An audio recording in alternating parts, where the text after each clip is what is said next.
noite, amados irmãos, que a graça do nosso Deus possa se derramar sobre nossas vidas abundantemente. E nesses dias em que nós nos encontramos em adoração ao nosso Deus, seja esse o conforto de nossos lares, do nosso ser. A paz de Deus que excede todo entendimento, que ela possa se derramar abundantemente em nossos familiares, em nossos filhos, em nosso dia a dia, apesar de termos visto e vivido dias tão tenebrosos. Mas podemos clamar, louvando ao Senhor por essa paz que vem do nosso Deus. Vamos orar inicialmente, suplicando a Deus, e em seguida louvando ao Senhor, pedindo que Ele possa derramar da sua paz sobre nossas vidas. Oremos ao Senhor. Te exaltamos grandiosamente, Senhor, Deus, nosso Pai, Criador de todas as coisas. Com alegria, com gratidão, com muita reverência, nós queremos exaltar o Teu nome santo, ó Deus, sabendo que não somos merecedores, mas pela Tua infinita graça, pela Tua rica misericórdia, o Senhor tem nos sustentado constantemente. O Senhor tem permitido que possamos viver durante, ó Pai, os momentos mais adversos nessa terra. Mas temos contemplado também a Tua mão provedora, protetora, a Tua mão que está estendida sobre nós. E por isso nós Te louvamos e Te suplicamos nesse instante que a Tua paz continue reinando em nossas vidas, ó Pai, trazendo essa segurança que vem no nome de Cristo Jesus. Amém. Vem derramar paz, Senhor, vem derramar bênção sobre o Teu povo, sobre cada um dos Teus filhos.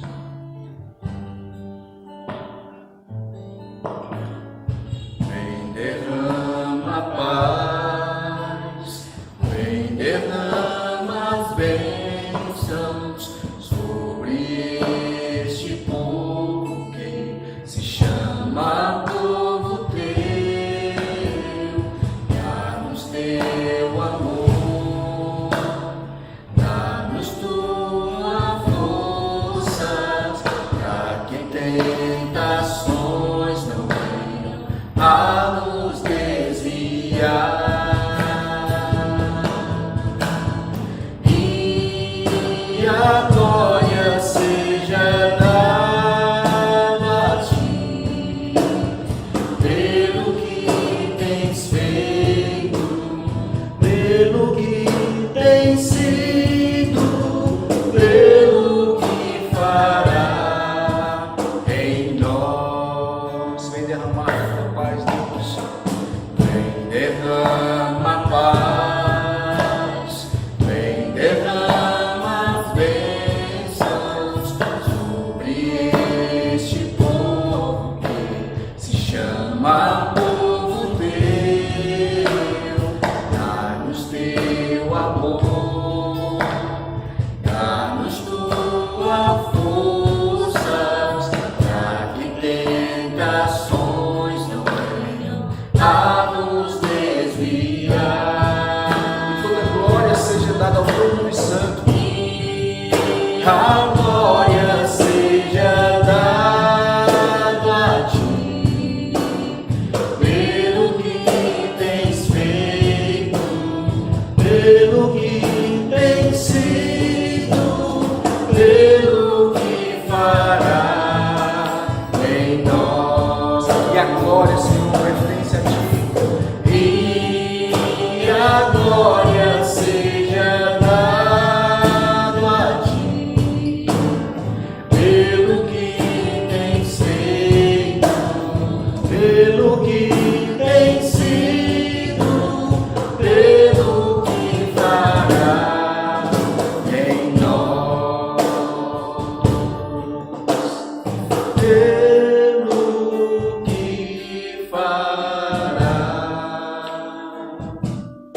em nós. Assim declara as Sagradas Escrituras. Aquele que tem em suas mãos todo o poder e autoridade, majestade e excelência, sobre um povo que lhe é chegado, um povo escolhido, uma nação santa. Nós podemos dizer ao nosso Deus que Ele é maravilhoso, o Senhor dos Senhores, o Senhor dos Exércitos, é o Senhor de nossas vidas, cuidador, guardador de nossas almas.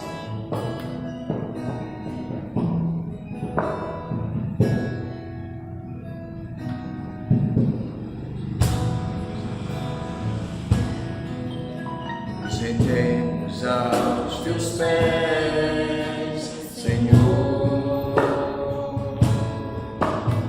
queremos sempre te adorar, prostrados aos teus pés, ministramos o louvor que sai do fundo do nosso coração. Oh, grande tu és em amor e em majestade e glória, tu és Rei. Com gratidão queremos ofertar as nossas vidas em teu altar.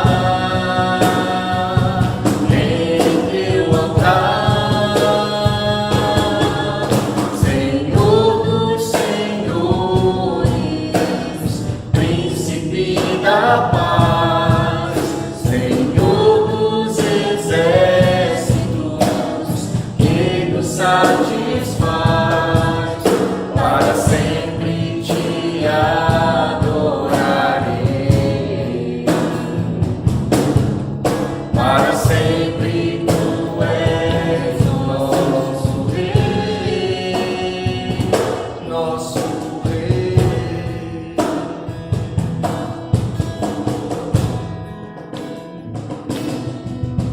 Nos rendemos aos teus pés, Senhor, queremos sempre te glorificar, Deus, queremos sempre te adorar, prostrado diante da tua santa majestade.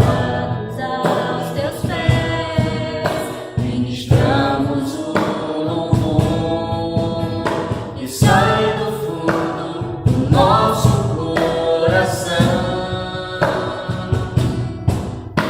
Senhor, grande tu és em amor e em majestade e glória, tu és Rei. Com gratidão queremos ofertar as nossas vidas em teu altar,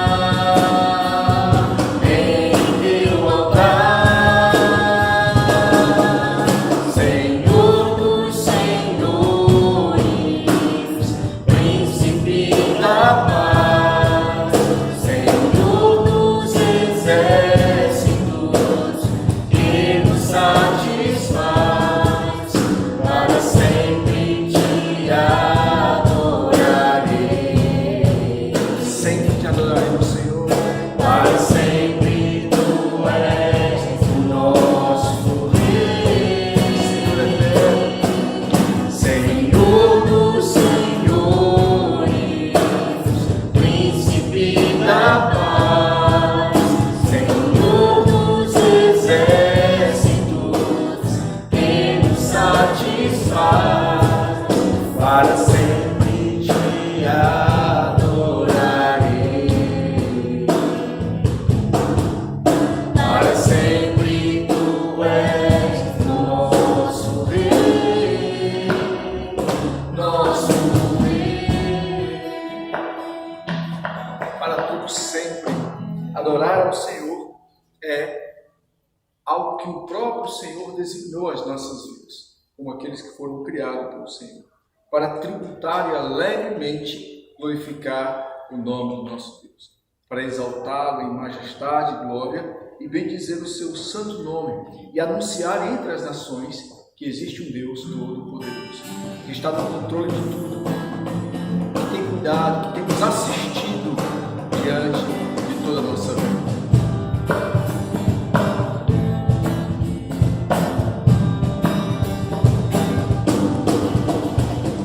Cantai alegremente ao Senhor, nossa fortaleza, que alegres vozes.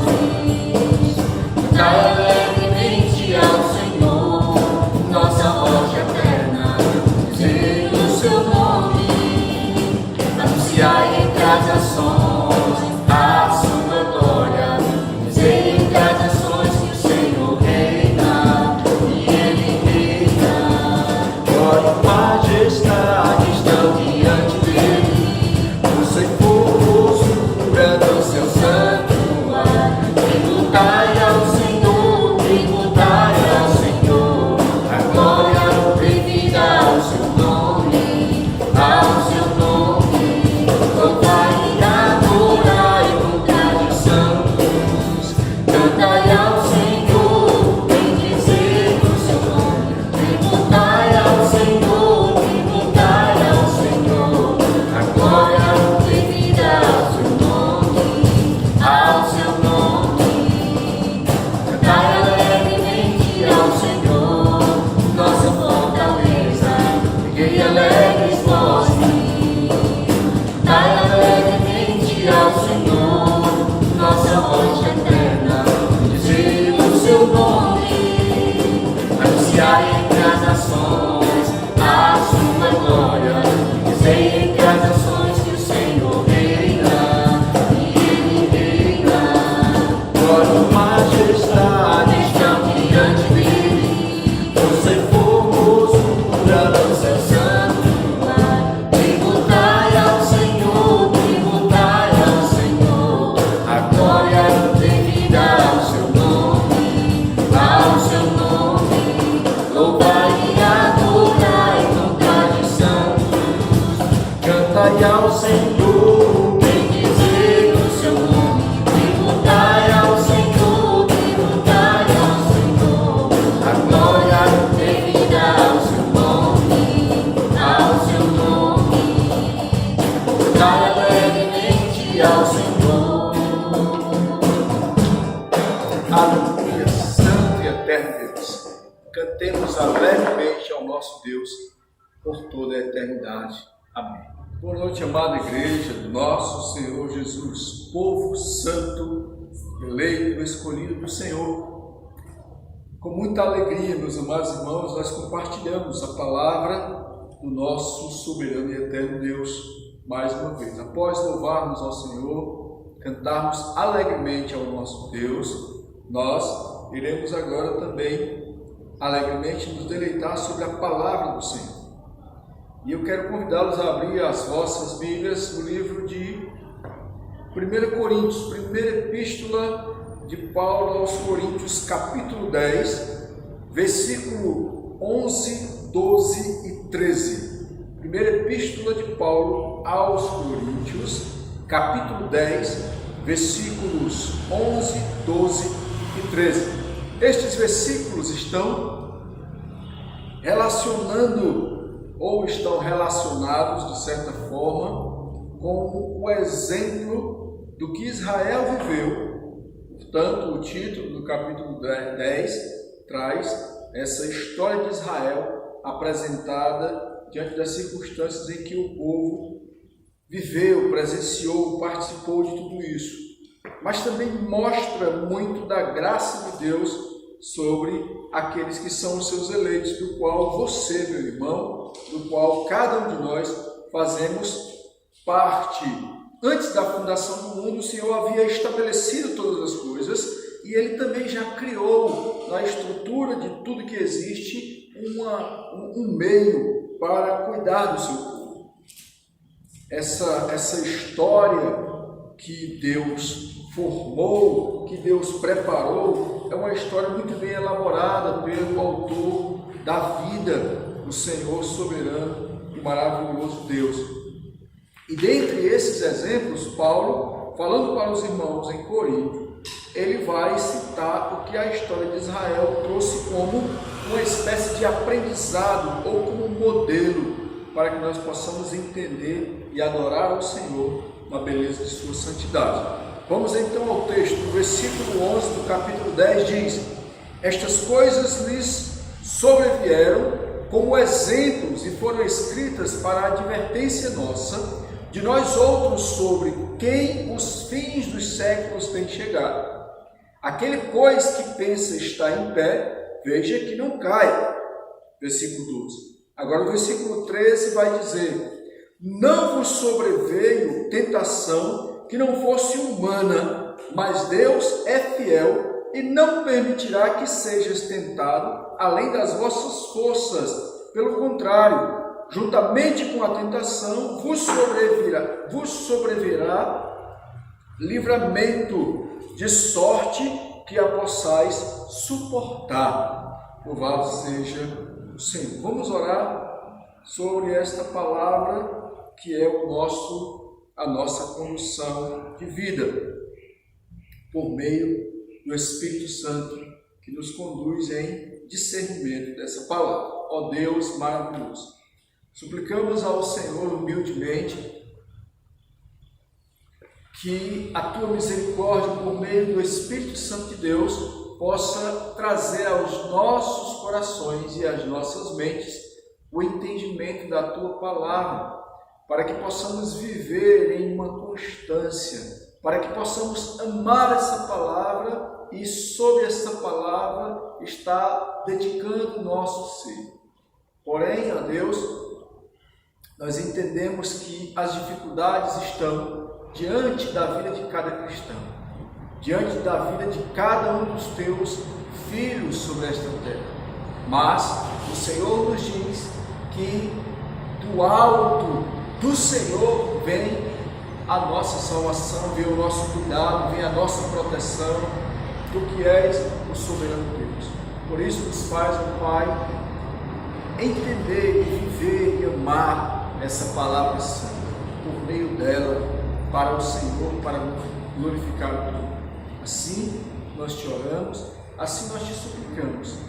Ó Deus, traz ao nosso coração o amor, dedicação e compreensão das tuas sagradas Escrituras. Amém.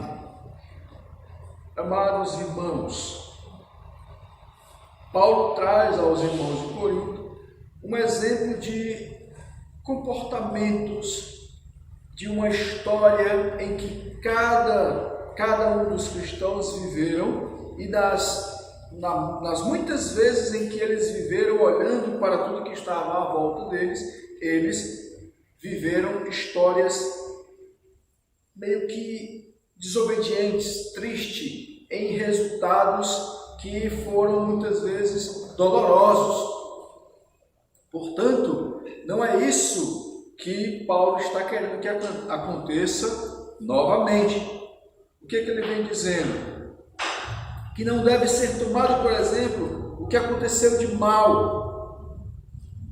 As pessoas naquele período estavam se desvencilhando daquilo que eles absorveram, abriram mão dos princípios ensinados por Deus, aonde havia um governo teocêntrico, aonde Deus estava regendo Israel, e eles abraçaram todas as culturas que estavam ao redor deles. Depois estavam enlaçados, estavam ali amarrados como um pássaro no laço do passarinheiro, porque as suas próprias vontades e a sua maneira de viver levaram para os lugares mais difíceis em que eles poderiam estar.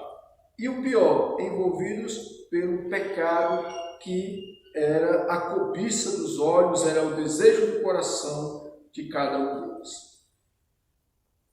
E quando Paulo fala sobre isso, nos versículos anteriores do capítulo 10, no versículo 7, ele diz: não vos façais, pois, idólatras, como alguns deles, porquanto está escrito: o povo assentou-se para comer e beber, e levantou-se para se divertir.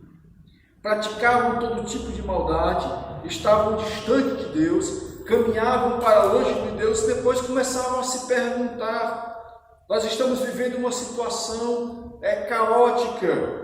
Será que Deus criou essas coisas para nós? Será que Deus estabeleceu isso para que nós pudéssemos estar passando por isso? Os versículos que nós lemos, eles vão deixar bem claro que Deus, Ele não vai tentar o homem a ponto de levá-lo a cair. Deus vai estabelecer diante dos seus filhos um elo de ligação simplesmente capaz de fazê-lo fortalecido pela fé. Não em uma provação para fazer mal a esse filho seu. O versículo 11 diz: estas coisas lhe sobrevieram como exemplos e foram escritas para advertência. Aí está o primeiro ponto em que Paulo trata sobre o bom exemplo que devemos tomar. O bom exemplo que devemos tomar é de entender qual é o princípio que Deus aplica para o homem nos dias em que vivemos. Nos dias em que estamos, será que são dias maus tão somente? Será que são problemas que foram gerados para dar uma espécie de lição? Será que as circunstâncias em que vivemos, elas foram herança dos nossos primeiros pais tão somente, e isso é a última explicação? Será que não há um exemplo maior, uma razão maior sobre tudo isso? O nosso Deus é maravilhoso, e é aí que nós precisamos entender. É aí que nós precisamos observar. Há uma advertência para nós. No versículo 11 está escrito. Há uma advertência. A advertência é para que o nosso coração possa se derramar, se debruçar, se curvar de forma reverente diante do Senhor. Lembra que no versículo 7 o povo estava tomando atitudes, se apropriando de atitudes, eles estavam copiando ações que Deus havia anteriormente dito lá nos livros da lei de Deuteronômio, onde declara sobre um Deus que disse para o povo que a santidade era primordial para a sua existência. É um princípio aqui que Deus está dizendo de advertência. Primeiro, Deus estabelece leis para que não vivêssemos de forma leviana. E agora ele está dizendo no versículo 7 que o povo estava cometendo o que ele disse que não deveria cometer. E aí entra o versículo 11 dizendo que havia uma advertência. Por isso essas coisas sobrevieram sobre a nação de Israel. No versículo 2, ele vem mais direto, quebrar uma espécie de orgulho ou vaidade que se levanta no coração daquele que tem simplesmente as tradições, os métodos, as fórmulas que às vezes o dogma de uma vida ou dos ensinamentos que vieram de pai para filho geraram uma espécie de eu vou fazer somente aquilo que meus pais fizeram, não com a reverência que Deus exige, com a mesma santidade, e vai ser um ritual. E esse ritual é simplesmente necessário para que eu não seja mal visto.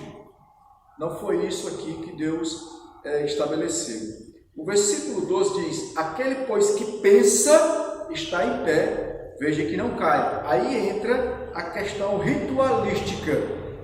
Porque Paulo diz aquele que pensa está em pé? Justamente pelo fato de ele estar se dirigindo àquele que cumpre rituais para achar que ir à igreja, vestir uma vestimenta, uma roupa que lhe apresente com uma aparência, né? Ou se curvar diante do muro de Jerusalém com repetidas orações, ou cumprir algumas regras dentro da religiosidade, isso apaga ou isso diminui a sua culpa pecaminosa.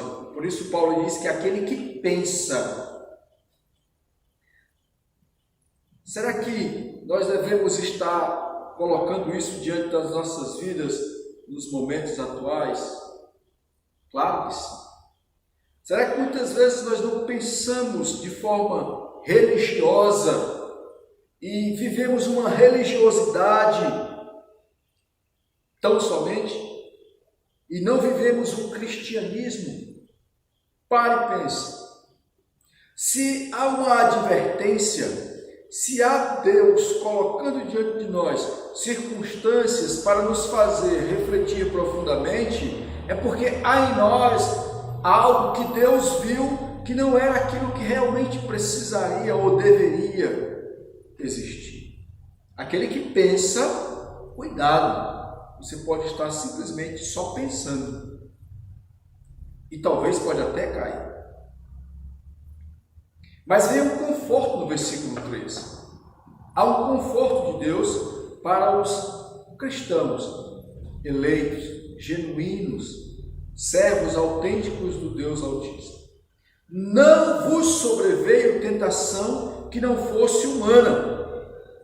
Portanto, se você é um servo de Deus, se você realmente é um eleito de Deus, perceba, você vai contemplar no meio dessa densa fumaça, nessa névoa escura de problemas, de dificuldades, do mar em meio a grandes ondas tentando afundar o seu barco, você vai ver o que acontece no versículo 13. Por quê? Porque ele vai dizer que não veio tentação maior, não veio tentação sobre-humana. E aí ele abre um condicional aqui, ele vai dizer: mas Deus é fiel e não permitirá que sejas tentado além das vossas forças. Pelo contrário, juntamente com a tentação, vos proverá. Deus, como provedor, trará o livramento, de sorte que o possais suportar. No livro de Lamentações, capítulo 3, versículo 22, diz: as misericórdias do Senhor são a causa de não sermos consumidos, porque as suas misericórdias não têm fim, renovam-se a cada manhã, grande é a sua fidelidade. Essa é uma grande exposição da bondade generosa de Deus. Primeiro, nós vemos que há uma observância de Deus, porque Ele traz uma advertência. Ele traz uma advertência para uma vida que parece estar tomando outras direções, não o exemplo como o princípio maior partindo de Deus, como uma visão teocêntrica, uma visão Deus, único, o único Deus.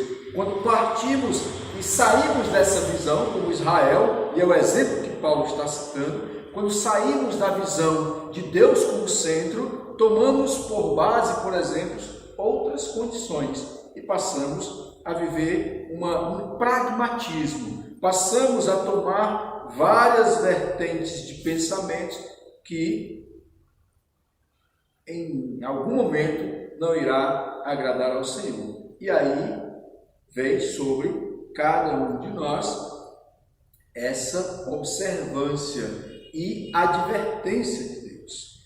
Entra o versículo 12 dizendo que quando estamos caminhando por essas veredas tortuosas, muitas vezes pensamos que estamos de pé, pensamos que partimos de princípios que são fundamentais e sólidos, e às vezes nos enganamos, porque deu certo, porque algumas pessoas estão fazendo.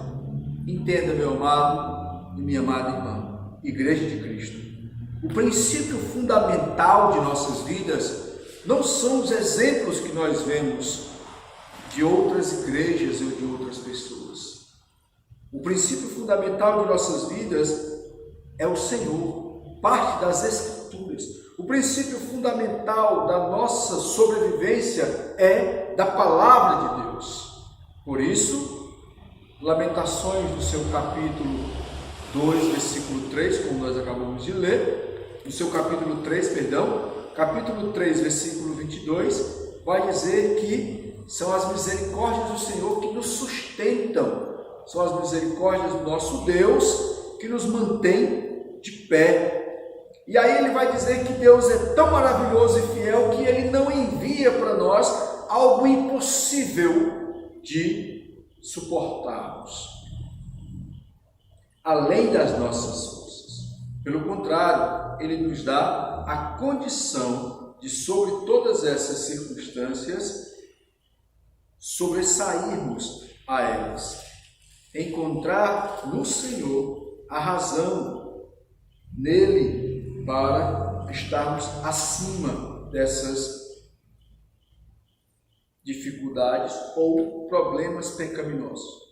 Em 1 Tessalonicenses, capítulo 5, versículo 24, diz: fiel é o que vos chama, o qual também o fará. Assim como o Senhor é fiel, assim como o Senhor é perfeito, Ele nos chamou e também nos fará firmes e fiéis à sua palavra. É isso que a palavra nos orienta. É isso que o caminho que nós tomamos por meio das Sagradas Escrituras nos leva a viver dia após dia, nos leva a viver constantemente. Se existe um princípio regulador para as nossas vidas, esse princípio é a palavra de Deus. Como existe um princípio regulador dado por Deus no Decálogo, nos 10 mandamentos, quando o Senhor diz que existem diante de nós responsabilidades para com o Criador, que nos ligam diretamente a Deus, responsabilidades que nos ligam diretamente ao nosso próximo. Responsabilidade é uma palavra essencial na vida do cristão. E cuidado de Deus, como esse texto nos fala, é um cuidado especial, partindo da fidelidade do Supremo e Soberano Deus. Ele é fiel, Ele está conosco, e todas as situações e circunstâncias em que enfrentamos, está diante de nós a solução, o cuidado, está diante de nós o livramento que o Senhor providenciou. Portanto, não é necessário murmurar, não é necessário reclamar ou se debater diante das circunstâncias. O chamado de Deus para nós é confiar, perseverar. O chamado de Deus para nós como cristãos é oração intensa, constância de vida, perseverança. Santos, vivam a perseverança de Cristo. Permaneçam inabaláveis naquele que vos chamou. Acreditem, confiem, continue diante do Senhor.